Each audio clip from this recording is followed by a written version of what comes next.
The following is a Comfortably Zoned Radio Network production. We are back. Box score from Nedick's at the Old Garden on 49th Street. The man is here, Hal Bock, and I'm going to ask him, what's the score, Hal, and how are you? I'm good, and I know we ordinarily talk about mainstream sports like baseball and football and basketball and hockey, but I was really taken over the weekend by the Wimbledon tennis tournament, and that's what I wrote about. Two players in particular struck me. Kevin Anderson, South African, and rather unknown in this country, and Serena Williams, very well known in this country. Anderson was playing in the quarterfinals against one of the greatest tennis players of our generation, Roger Federer. And he was down 2-0, and he was facing match point, and, it's goodbye and good luck. He was, as I wrote, he was standing at the foot of a very steep tennis mountain, and he somehow came back and won that match. And that earned him an opportunity to play in the semifinals against John Isner.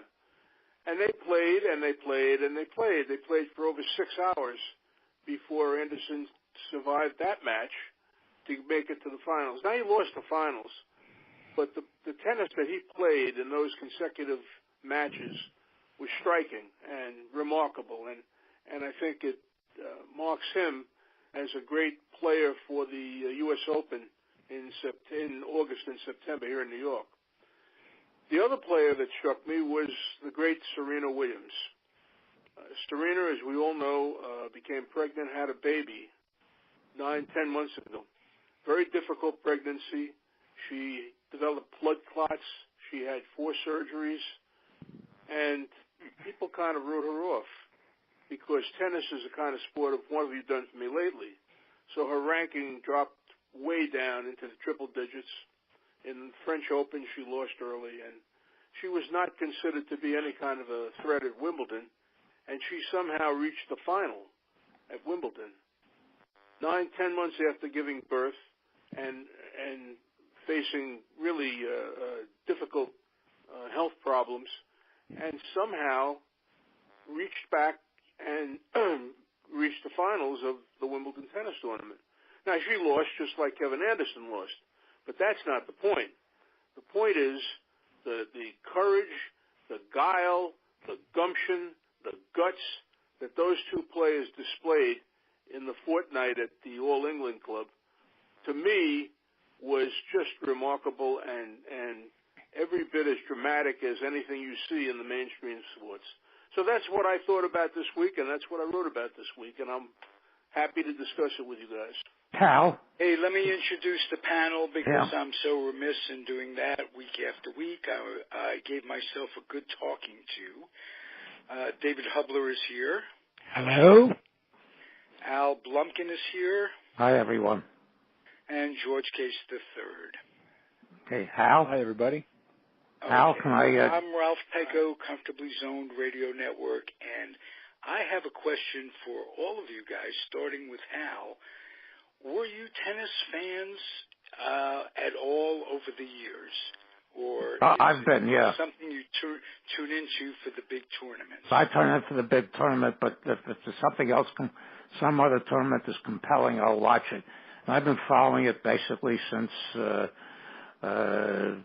late 60s and early 70s. In fact, when I was in Forest Hills, people, did you play tennis? Yeah, when I was in Forest Hills, I used to go there because I used to live 10 minutes from there. Could walk it. I think Hal, besides Kevin Anderson and Serena, you have to give some credit to Novak Djokovic, who came back from basically reconstructive elbow surgery and essentially got back to where he was 2 years ago. And I heard this on ESPN, and I read this in the papers, that he has a winning records over both Nadal and Federer. And I thought his match with Nadal was incredible. I think, him playing Nadal, yes, you're right. beating Nadal was a couple of steps over Anderson beating Isner, because Isner had never been there before. You're right. That match was really terrific tennis. When you get world-class players out there on the court, you have an excellent chance to get a memorable match, and we got a number of them in this tournament. And that's what makes tennis a really compelling sport. Yeah, I root for Serena also because I think she has been doing this basically for 20 years, which is insane. Tennis came of age for me. Tennis came of age for me when they moved to Flushing Meadow, and it became the Open. Yeah, it was the Open, and in 1969 was the first Open year. Those matches and those crowds, and especially the night tennis, just electric. I mean, it was a wonderful, wonderful atmosphere. I covered it several times. Now, I didn't cover it as much as I covered the World Series and the Super Bowl, but I must have covered maybe 8 or 10 of those tournaments, and they were just terrific drama, and I enjoyed every minute of it. You had Borg and McEnroe and Connors basically every year, and you had on the women's side, you had Everett and Navratilova fighting for everything. Yeah, and absolutely. We can't forget. So, go ahead. But Nadal and what were you going to say? Nadal, Federer, and Djokovic and the injured Andy Murray have given us some. McEnroe. Yeah. Connors won all three. The Open here on all three surfaces. He won a hard court, grass, and clay. He won all. Just rattle off the names. Yeah. Some of them are just world-class athletes. I don't think they get the recognition that they should, because you only have those 4 Grand Slam events that really are compelling, must-watch TV. Yeah, Sampras and Agassi were there in the early 90s, constantly giving us matches. All right. Well, I really enjoy it. I enjoy watching. Yeah, so do I. You don't see too many fat tennis players out there. Well, it takes an awful lot of ability to run, like that, stop on a dime, twist and turn. It takes an incredible amount of ability, especially the higher up you go. You're right. Good. You're right. David, did you follow tennis when you were a kid at all? I did early on, and I tried playing, but I was never very good. And the reason I was never very good is because my left hand I'm so dominantly right-handed that anything I do with my left hand just turns out to be a disaster. So I have trouble tossing a ball up in the air with my left hand and then hitting it for a serve with my right hand. And I've never been able to. I did take some tennis lessons for a while when I was living in Panama, because there's a lot of tennis courts down there. And the guy suggested that I link my pinky on my left hand to the tennis racket and lift them both at the same time, which helped. But I still never was able to coordinate the toss of the ball and the racket. So I was never very good at it. I wasn't too bad at volleying with my forehand. But again, going to my left side, even though the racket was in my right hand, I just never was able to whip them across the net backhanded. George, how about yourself? Tennis in your background? Well, yeah, I was fortunate. I told Hal, and I was fortunate being in the athletic footwear business. I was involved with tennis for a long, long time. And Alan mentioned Forest Hills. I got some stories about Forest Hills. I got stories about the U.S. Open at the Arthur Ashe Tennis Center. I mean, I was around tennis with Jimmy Connors and Chrissy Everett when they were America's sweethearts. And I told Hal at one time when I was with Pro Kids, we had the 5 top-ranked men tennis players in the world, beginning with Stan Smith. So, I was around tennis for a long time. I played it, always liked it. I was a pretty good athlete and was able to pick up tennis because tennis takes a lot of hand-eye coordination. And if you're, used to playing basketball or used to playing baseball, there's a lot of lateral movement and there's a lot of things you're doing in tennis. And, I was always able to play it, never at a high level, but where I could hold my own. And a very close friend of mine who was also a former minor league baseball player by the name of Marty Devlin. Marty worked for Prince for many years as their promotions manager and also was the national senior champion. And actually, when hearing David talk about, right hand, left hand, Marty was a right-handed baseball player and he learned to hit left-handed. So he never had a backhand. He would hit right-handed, and then when the ball was hit to his backhand, he would hit it with his left hand. So Boy, I've been around tennis a lot. I mean, and that's a tremendous skill. That did that. Yeah, it's really interesting because most players, if you'll watch them when you're watching the Wimbledon or the U.S. Open or whatever it is, I mean, very very few players will ever hit right hand or left hand. They're always going to hit with a backhand. So if they're right-handed, their backhand's going to be, what they're going to use. But in this instance, Marty was he would drive everybody crazy because they would hit it to what they thought was his backhand, and then he'd wind up hitting the ball back to him with his left hand. So right. Anyhow, basketball and baseball, and for me, they went hand in hand. And I do have one story. I just don't want to dominate this conversation, but when Alan mentioned Forest Hills. All of you to dominate it. Anything you have to say. Well, this was a funny story. Forest Hills, in the early days of tennis, before there were the big endorsement contracts and that kind of thing, when I was with Pro Kids, we had a van. And we would bring the van right up to the Forest Hills gate as the players were walking in. And if some of them were on our staff, like Smith or Lutz or Passarell, those guys, they'd come in our van, and if they needed a new pair of shoes or whatever, they'd pick it up. Well, when we first went up to Forest Hills, because as Alan knows, the parking was very limited. There was people would they would rent their driveways. So private streets. Anyhow, we went up there, and the first time, and we drive up to the gate, and there's 2 New York City policemen at the gate, and we said, would you gentlemen mind if we parked here? Oh, no, come on now, park here. They put the cones out, and, they got in the van with us, and we gave them a couple pair of shoes for their kids, and they were so appreciative. Well, the next day we get up there because the U.S. Open at Forest Hills would be for about, a week, 10 days. And second day we get up there, the cops are there laughing and they're carrying on. The cones were there, and we pulled in, and the one cop comes over to me and says, George, I got a funny story to tell you. The president of CBS in a stretch limousine pulled up to the gate because CBS was televising it, and we told the driver that he had to move. And so here's the CBS limousine with the president of CBS driving around Forest Hills trying to find a place to park because the Pro Kids van and myself and 2 other guys full of shoes, we're sitting there and we're helping everybody. Comedian Alan King, who many of you may know, was a huge tennis buff.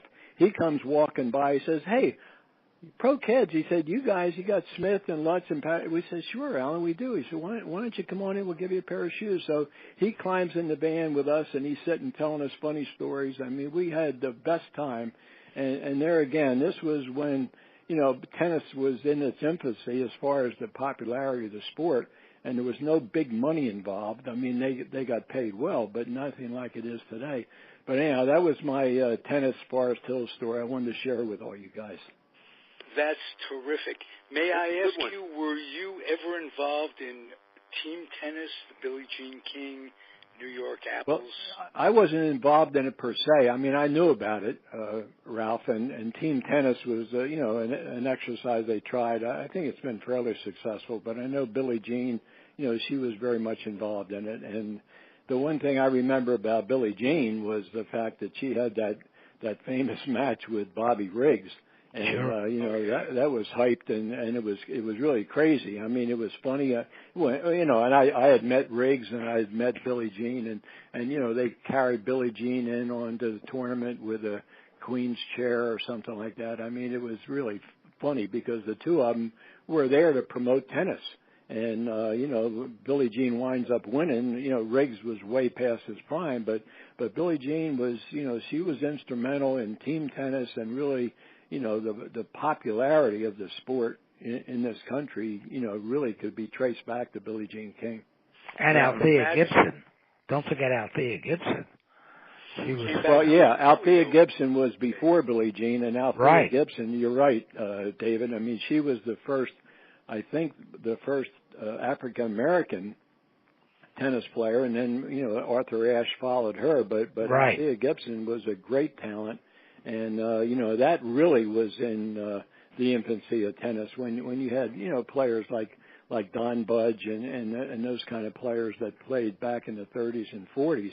And then Althea came along, and she did a tremendous job in making the sport, really popular among the masses. And a lot of youngsters, a lot of young kids in the inner cities, they were first exposed to tennis because of Althea Gibson and That's right. Ash. George, when they do the interviews after the matches, the players seem to be genuinely nice people. Did you find that when you? Yeah, I think so. For the most part, they were. We had a lot of people that we really got a chance to know, and I put some exhibitions on with Smith and Gravener and Vic Satius and that kind of thing. I always found them to be very, very nice. As a little bit different than a lot of the big egos that you have in some of the sports. Now, there were some really guys that were, a little bit difficult. I mean, Jimmy Connors could be difficult, and Nastasi could be difficult. But these were great talents. But for the most part, I would say, tennis players were very personal, very affable, and I enjoyed being around them. Because Serena was, and Hal, I don't know if you watched. What's interesting. Serena was incredibly gracious after that match. Yes, she was, Alan. Absolutely. Yeah. She talked about her pregnancy and the fact that she, as Hal has alluded to, she being on the court and doing what she did, following her pregnancy was just a remarkable accomplishment. My first tennis racket was a Jack Kramer model. Jack Kramer? Yes, the wooden one. Well, you're very old, aren't you? Yeah, but I'll tell you. Wilson had that. Now, let me tell you a little bit about tennis rackets. Wilson, the Jack Kramer tennis racket, wooden, was the most popular one.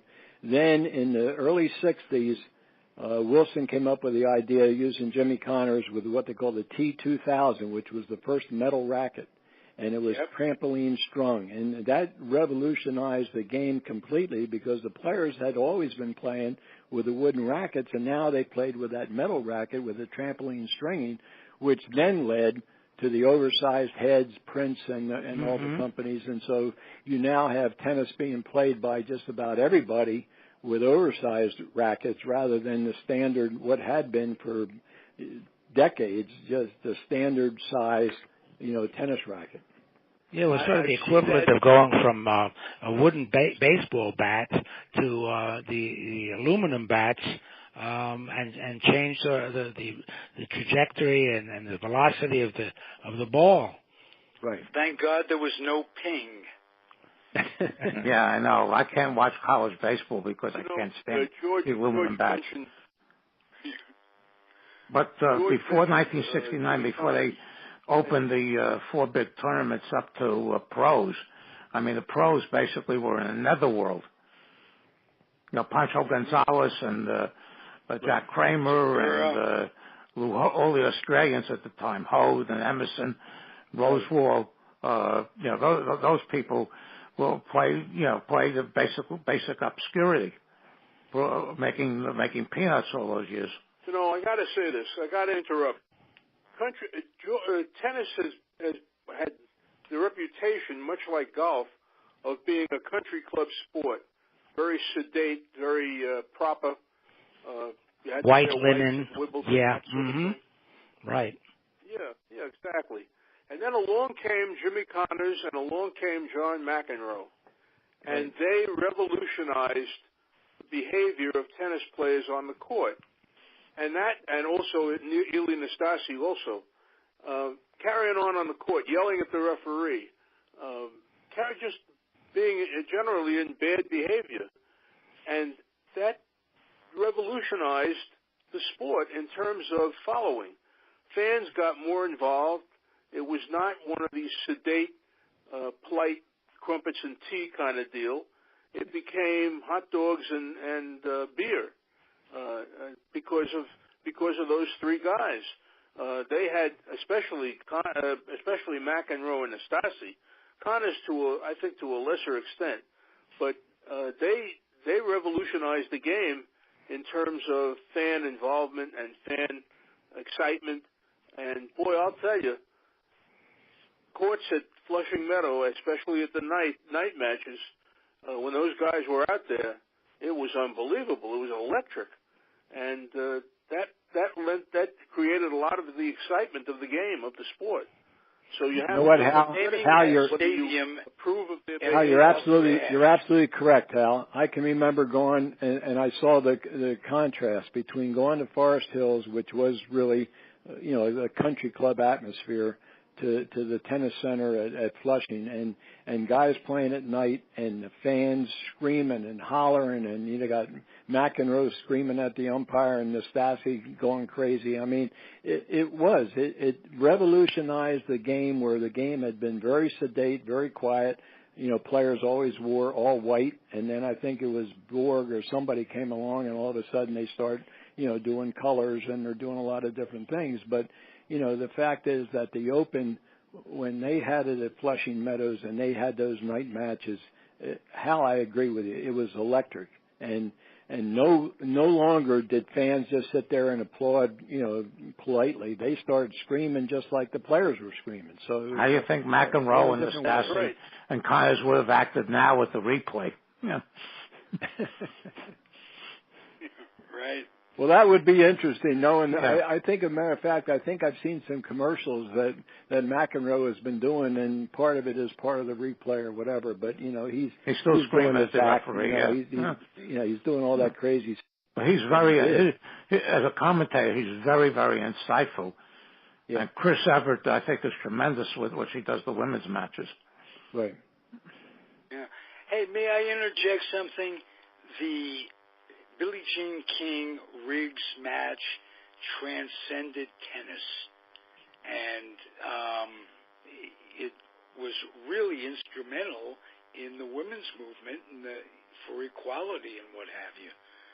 So tennis played a big part in it, but it went further than just a tennis match with those two. Yeah, I agree with that, Ralph. I think that was sort of made for television, and if I'm not mistaken, I think it was played at the Astrodome.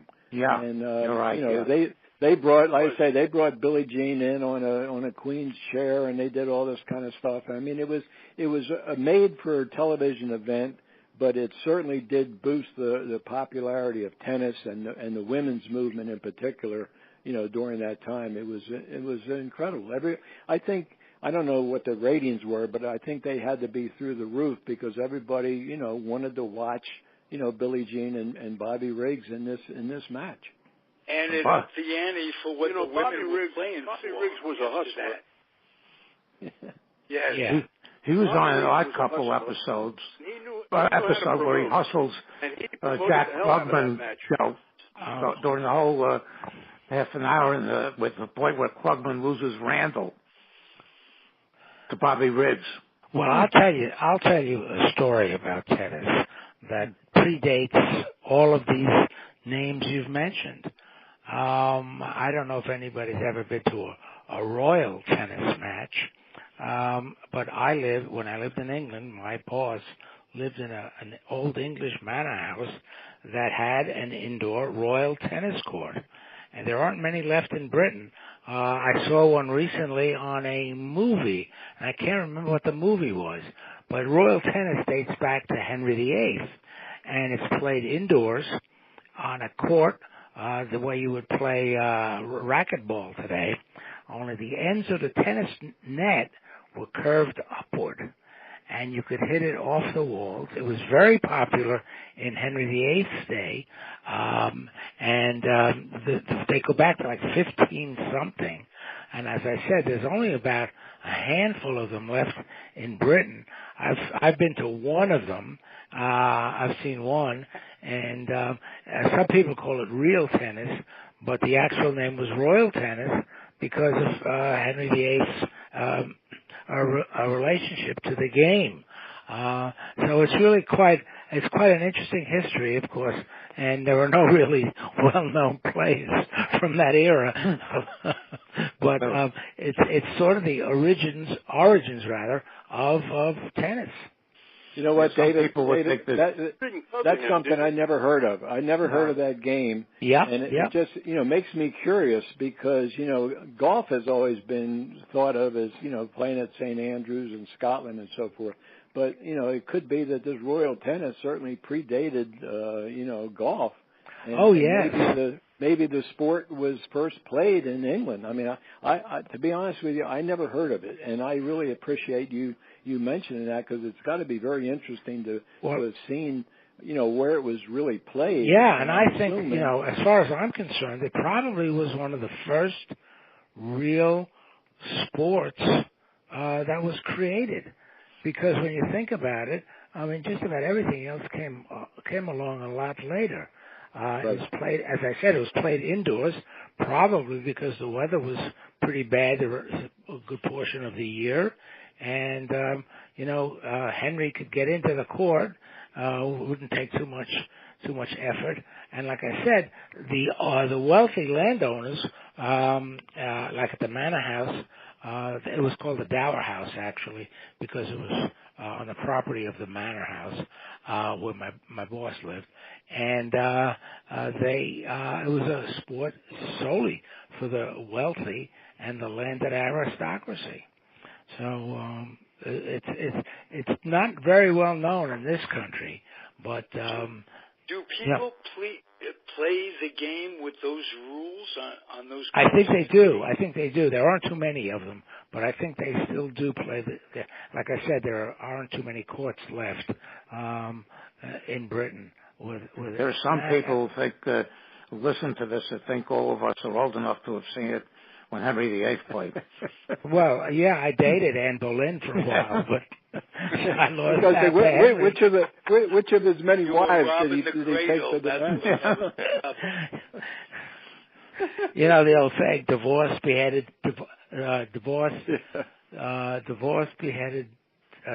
I forget it. The way you remember the 6 wives. The last two divorced, beheaded, survived. So I forget the third one that's in there. But, Henry VIII loved the game. All right. If you ever look back in some of the old newsreels too, you'll see how the game had changed from like in the 20s when they played very sedately, and the men had long pants, all dressed in white, and the women had dresses and all. I mean, a totally different look than what you have today. But that was the origins of the sport in this country. It was very gentlemanly, very country clubbish, and Connors, McEnroe, Billie Jean, all those great players. I mean, they brought the game to the mainstream as opposed to the country club side. Yeah, in light of what happened with Anderson, the players are making a big deal now of not playing a tiebreaker in the 5th set. I think the only place they do it is here. They play a tiebreaker in the 5th set. I think they do it in French or do it in Britain or do it in Australia. Do you guys think that that should be done away with? So it wouldn't have anything more like the Isner-Anderson situation. They should just play a tiebreaker in the 5th set to get it over with. Well, I personally think the drama of tennis is to get into those tiebreakers, and they're playing those 5th sets. I mean, we talked about not having a clock in the baseball. I mean, you don't have a clock in tennis. I mean, they're there. No, I know. They can be out there for 6 hours playing. I think that's the way it should be played. Yeah, right. I agree with you, George. I think that's the way it should be played. I mean, That's like I agree too. The idea of if in the 10th inning the score is tied, you put a runner on second base. Right. Crazy stuff. Here we go. The idea isn't to end the game. The idea is to play the game. Yeah, do that, and you're really losing me with that because you're bastardizing. Yep. The record book. Who knows what a run is? Who holds the record for all-time runs? That's crazy. And is it an RBI? Is it a fair RBI? Please don't do that, baseball. I don't know if you guys remember this, but 15 years ago there was a Wimbledon final where Federer beat Andy Roddick 18-16. Wow. And the only time Federer broke Roddick in the whole match was when it was 16-all. I think Isner did not break Anderson during that whole match the other day. No, I don't think he did. And Anderson finally broke him. But Isner had played. Isner was the marathon man. Yeah. I remember watching that 70-68 match. Yeah. A couple of years ago. Yeah. So he's accustomed to that sort of thing. Did you cover World Team Tennis back in the day? No. Okay. Negative. Never did. All right. The only tennis I covered was the U.S. Open, but that was plenty for me. I'll tell you. You get there at 11 o'clock in the morning, and you get home at 2 o'clock in the morning. So those were long, long days. Hey, that's the only one where they have separated. Walk around, and you'd see, and you could walk to the different matches. They were right next to each other on the grass. Oh, yeah. That's the early days of the tournament. But I had a friend of mine that once went out there for a night match, and the regular day match, the last day match ran long. It didn't end till about 8:30. So they were all the people with the night tickets were outside for an hour and a half before they could get in. Yeah. Well, I'll tell you another quick story about tennis with regard to myself, and we're talking about Forest Hills, and there were a lot of courts, and I think at the U.S. Open the same thing. You have center court, but you have all the satellite courts, and this was 1 year when I was with Pro Kids, and we were a sponsor. We had paid for advertising, Sports Illustrated, and we were guests of the U.S. Open and that kind of thing. So they had a tennis tournament, and the guys who organized it said to myself and my rep, who was with me, who was a former pro basketball player, he said, "Man, you two guys, you should win this easy." And, he put the kibosh on us because we got out there, we couldn't do anything. We were so nervous. And people were walking by and saying, "Who are these guys?" And here we are, we're playing tennis at the U.S. Open, and neither one of us, I think we lost like 6-love because we were so, so excited to be playing, but we just couldn't get our act together, and everybody's laughing at us about how terrible we looked.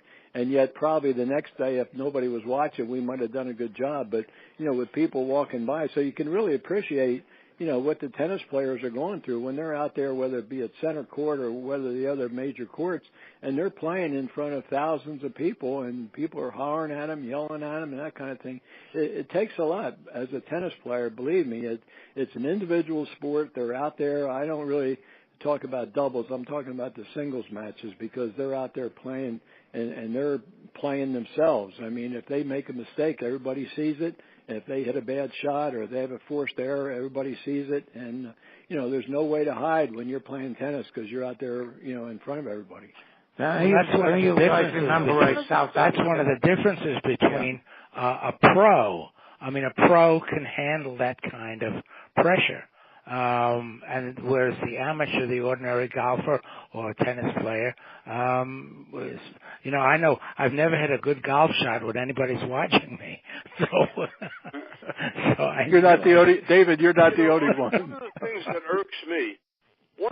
that irks me, both tennis and golf require that the galleries be quiet when the player is addressing the ball and about to serve the ball in tennis, about to hit the ball in golf. Be quiet. No noise. Well, meanwhile, Henry Aaron hit 755 home runs, and the ball was moving all the time, and people were yelling all the time. So, to me, the ability of hitting home runs and the ability of the baseball players, they didn't require absolute silence, or they don't require absolute silence to do their thing. So I always a was a little basketball irked by player that, free throw is equivalent to a putt when you think of it that way, and people are screaming and yelling. Yes, that's true. That's right. So, people are carrying on, and they go about the athletes go about their business. So I always thought about that, and I thought, well, why can't you just go about your business? And the fans are yelling, they're yelling. Just ignore them and concentrate on what you have to do. But I guess that's not true, I suppose. I don't know. I think, Hal, I think in retrospect, that's that's become a habit or a tradition from the aristocratic origins of both sports. Yeah, the gentlemanly days. Yeah. You didn't distract. Yes, we didn't talk much at all, and when we did, it was in Old English, so nobody could understand us. There was I don't know if you guys remember a South African tennis player by the name of Bob Hewitt. Sure. Yeah, because basically one of the times I was out at either Forest Hills or Flushing, I forget which one, because I did go to Flushing for a number of years before they made the prices astronomical. And Hewitt was on one of the side courts, and you could see him. Every time he missed a shot, he would utter a whole string of expletives. It was amazing, Well, they were allowed to be frustrated. I know, yeah. Djokovic, Right. at one point, I forget whether it was Nadal against Anderson, he slammed the racket against his on the floor about 10 times after missing a point. Yeah, Djokovic shows more emotion out there than most of the top-notch players now. Yeah. But he has to be recognized as one of the all-time greats. Yep. Because as I said before, he has winning records over both Federer and Nadal. Hey, we have to mention. I once tried to play tennis, and my wife and I live in this little town, and they have courts, and they gave lessons. They decided they were going to give lessons. So we went out there, and we're going to hit the ball. My wife and I are going to hit the ball. And we spent about 5 minutes. My wife broke her ankle. Oh, that was the end of our tennis careers. Wow. Yeah. You could do that. You could do that because there's a lot of quick stops and starts. And I had one time I was playing on one of the city courts. This was a whole bunch of years ago. And I was out there. Couldn't have been out there for more than 30 seconds before I twisted my ankle. Right. And I played for 2 hours on that, and I paid for it for about 2 weeks. If you had your footwear. Yeah. If you had your footwear, she wouldn't have gotten hurt. I know that, yeah. Right? Well, let me also tell you about the footwear part. Believe it or not, it really depended upon the type of shoe that you wore, the type of bottom, compared to what you wore on a different court. So, in other words, you would wear a different shoe if you were playing on clay. You'd wear a different shoe if you were playing on grass. You'd wear a different shoe if you were playing on hard court. It's just the way the shoes were built. So, most players would have at least 3 or 4 different, shoes. And this was 20, 30 years ago. I'm not sure about it today. But, we would help design and work with the players in different bottoms, because if you've got a bottom like you need to go on clay, you have to be able to slide. And if if you're playing on hard court, you don't want to slide. You want to be able to stop quick. So that's the type of shoe. I mean, just like in basketball, you don't want to slide in basketball. You're playing on a hardwood floor, but you want to be able to stop and make a pivot and quick turn and all that kind of stuff. Well, the same thing applies in tennis, with the type bottom being worn for the various surfaces that you play the game. One year in New York City, all the city courts were either hard court or clay. And one year I had a permit. One of the years I had a permit way back when. But it seemed that, I was working full time. Go out Saturday morning. It seemed like every Friday night it would rain during the summer and make the clay courts unplayable. So you get there at 6:30 in the morning. There's a million people waiting in line to play in the hard court. That was very frustrating. Right. Well, I remember living in New York. Tennis courts were on the roof. Really? In Queens? A lot of buildings, not in Queens, but in New York City, they had a number of them on roofs. Didn't know that. I didn't know that. Fences to keep the ball in, and this, that, and the other thing. There was a wonderful set of tennis courts down by the Hudson River, off Riverdale. There was a big tennis club down there. It was a great location. It was right off the Hudson there in that area. There's a park in the Bronx. We do a Bronx show for anybody listening. And where I learned to play tennis with my uncle, and drive as well. Big parking lots and tennis courts. Nostrum Park, was it? Nostrum's in Brooklyn. Yeah, Nostrum Avenue's in Brooklyn. I don't know. Yeah. The Van Cortlandt Park had tennis courts. Yeah, that was it. Right next to Harris Field, Ralph. Yes. Right down the street. Yeah, it's an inside joke. But anyway, Van Cortlandt Park. There were a lot of tennis courts in the city. Yeah, most of them. A lot of them were on concrete. Though. We have to invite Hal, who I didn't realize was a Bronxite. We have to invite him to the Bronx show. Oh yeah. One day. It's Bronx roots. Yeah, because I was born there, but I moved out when I was 8. So. That doesn't count. You have to live there till you're bar mitzvahed. No, that didn't quite work out. Otherwise, if you're not there till you're 13, it doesn't count. I know, yeah. Well, when I was 13, there were no kids born in Queens, where we moved to. Everybody was from either Brooklyn or the Bronx. Yeah. So we had Yankees and Dodger fans, basically, and I used to argue that Joe Collins was better than Gil Hodges, even though I knew that was a crock. Yeah. He was a good first baseman, Collins. Yeah, but not now. No. Nobody. I don't see any big hue and cry to put Joe Collins in the Hall of Fame. No. No. He was decent until Skowron came along. Skowron came along, right? Yeah, but basically now on Facebook, I never get into comparisons or lists because you're asking for trouble with that. So it's funny how things come around like that. Of course, the Yankees had a pretty good first baseman in Lou Gehrig, too. Yeah, well, that's before my time. Really? No, I didn't know. I saw Mize, but he was basically a part-timer and a pinch hitter at that point. Mize and Eddie Robinson played first a little, Yeah. Kent Hadley played first a little bit. Johnny Mize could have played an extra 10 years if the DH was there. He was that good. Did any of these guys play tennis? No. Johnny Mize, I think, played a little tennis. Yeah.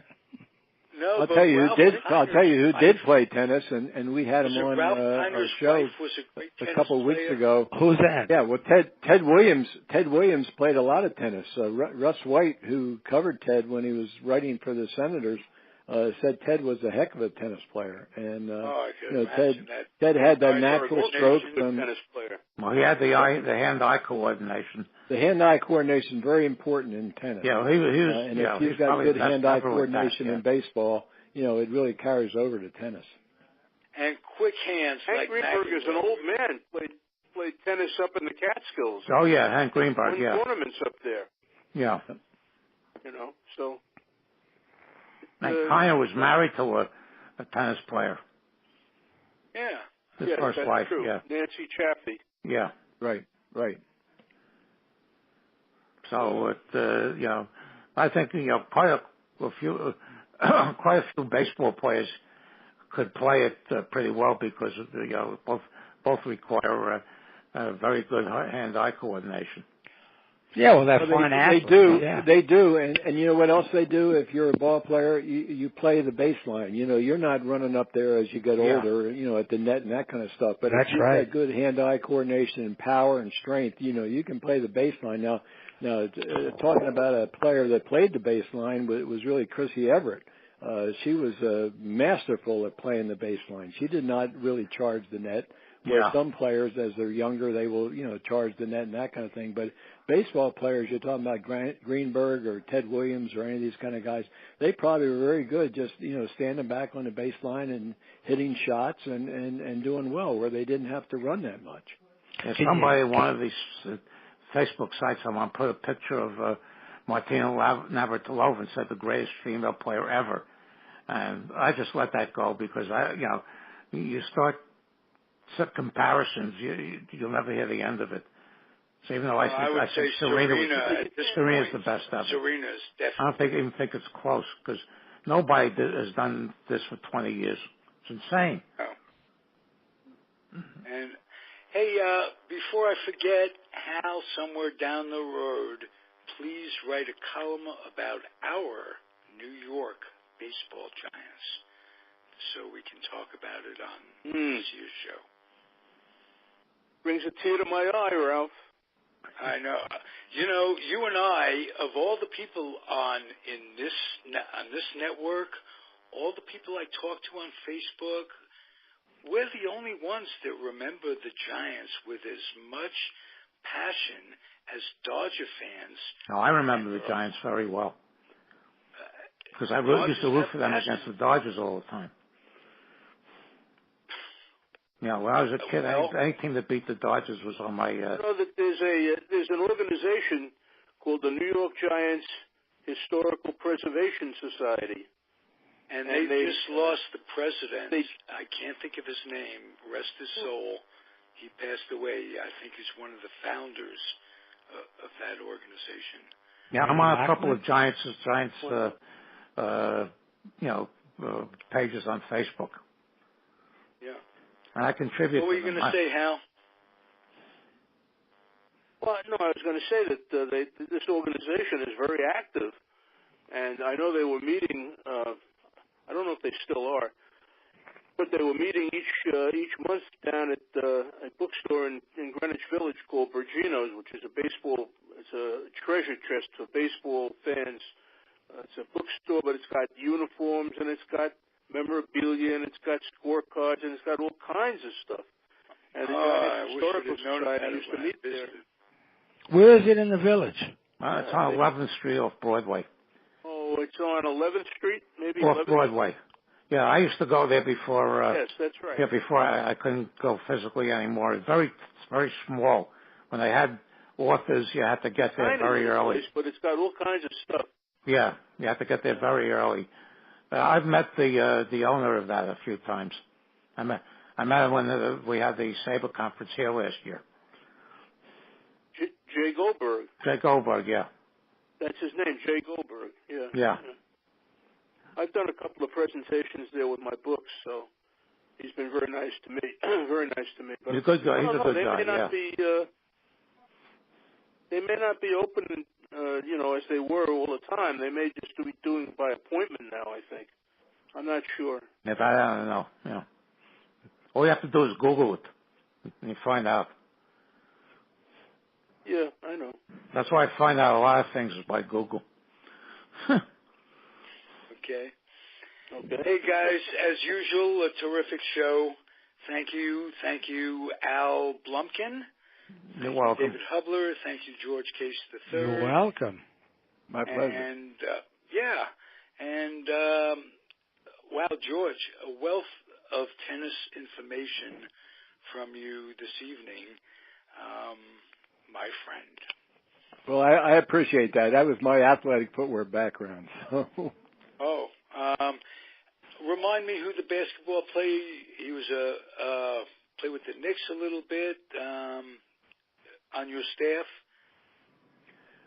Well, we had quite a few players on our staff. But the one you referred to. Well, we had Tiny Archibald, we had Maravich, we had Lou Hudson, we had Willis Reed. There were a lot of NBA. No, I meant a guy who sold one of. Yeah, one you of the mentioned fellows that. who Yeah. sold. Yeah. We had the fellow that I was working with. His name was Boyd Lynch, but he was 6'8". He played basketball at Western Kentucky. I mean, he was a terrific athlete, and he and I, we matched up on the tennis court. We thought we were going to clean house, and again, we couldn't hit a ball fair. I mean, we kept, we lost 6-love, and we were embarrassed. Okay. Now, also, while I'm thinking of it, you knew Stan Smith. Tell me a Stan Smith story. He was an Army guy, if I remember. He played doubles with Lutz, and they were terrific. It was like Mutt and Jeff. They were terrific together. And Smith was one of the few tall guys who could get down low enough, bend his knees low enough to play tennis. And well, you're right, Ralph. He and Bobby Lutz, they were a doubles team, and Stan Smith was, I think, at one time was the number one ranked player in the world. Maybe in the United States, maybe not the world, but Stan. I do have one quick story about Stan Smith. One of my early days in tennis, I had set up an exhibition match out in Cleveland, I think it was, and Stan was supposed to be there, and he was going to play a match against some local person, and so the big crowd comes out. They wanted to meet Stan Smith, and Stan was delayed, or his flight was canceled or something, and I'm a young kid. I'm 24, 25 years old. I got to stand out in front of this audience and tell them, I'm sorry, folks, but Stan Smith won't be here today. And that was my introduction to tennis and Stan Smith. But he was a terrific guy, and I really enjoyed, the association I had. And I was fortunate because I was able to meet a lot of, very prominent and very well-known tennis players during my early days in the athletic footwear business. On a different note, I don't know if any of all you were aware of this, but Frank Ramsey and Lenny Chappell both passed last week. Ooh. No, I didn't know that. Yeah, Frank Ramsey was 86 and Chappell was 77. Well, Ramsey I knew about. Chappell came to the Knicks and became a horrible ball player. Yeah, well, I used to call him Chappell Chief after a harness horse that used to run up here. But God rest his soul. Yeah. Lenny Chappell. Where did he play his college ball? I can't Wake remember. Forest. Wake, that's what I thought. Yeah. The Bones McKinney. Yeah. Right. And Ramsey was at Kentucky on the Rupp. Yeah. Right. And he and Hagen came out together, and Hagen wound up getting traded for Bill Russell. Ramsey was Havlicek before Havlicek. Yeah. He was the first six-man, yeah. Yep. But same kind of ball player. Yeah. Could play a little forward, a little backcourt. Wow. Sorry to hear. I knew about Ramsey, rest his soul. But Lenny Chappell. Just thought I should mention that. Because every athlete that dies, every human that dies is a shock. Yeah, every athlete that we remember when we were young, as I said, plenty of times you figure they always look like they do on the cards from 50, 60 years ago, and they have the same frailties as the rest of us. Absolutely. Okay, let's give a rousing Bronx cheer to mortality. Yeah, okay. That's the best way I can say it without using profanity. Thank you, gentlemen, for being here. Come back next week if you would. And appreciate it, guys. Good night. Enjoy it. Good night, everybody. Good night. Good night, everybody.